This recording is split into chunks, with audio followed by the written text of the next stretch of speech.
wish that you could have Thanksgiving dinner just in one bite? Well, you can, and I'm here to show you how.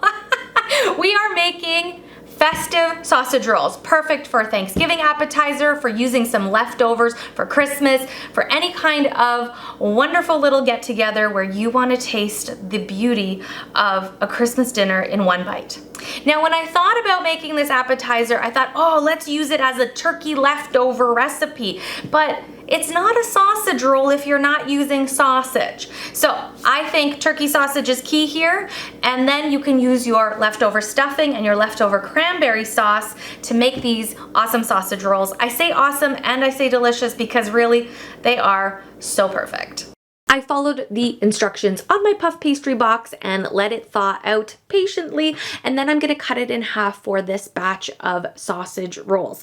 Like I said, I wanna use turkey sausage. I'm gonna take it out of its casing. I know it looks glamorous, right? And then just spread it across each piece of my puff pastry so that I have an even spread of sausage. Up next, I'm gonna add in a little layer of cranberry sauce and some leftover stuffing. That's the 3 ingredients that goes inside.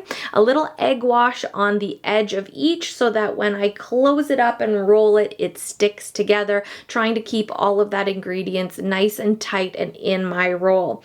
Then all I need to do is make bite-sized pieces. I'm using a nice sharp knife to make sure that I'm not squishing anything or losing any pieces. That is going all on a baking sheet, and I'm getting my oven ready to 350 degrees as I do an egg wash on the top of every piece as well.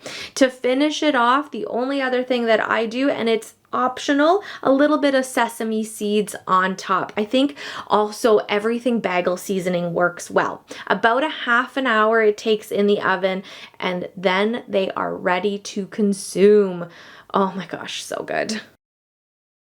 If you've ever made any kind of sausage roll, then you're already gonna know how to make this, but I really recommend this combination because I think you should make it for me because I like it a lot. Now, before I finish this video up, I just want to talk about dipping sauces for this. Typically a sausage roll, I really like dipping into some kind of a mustard, and honey mustard would work really well on this sausage roll as well, but I had this brilliant idea after the fact, actually just right about now. I think dipping this in gravy would be so good. Okay, I wanna know in the comments, would you dip it in gravy or would you stick with some honey mustard? I'm gonna go with both, but gravy. Thanks again for joining me on The Silly Kitchen. I hope you have some delicious sausage rolls in your future, whatever combination might be going into that filling, and I will see you again next time.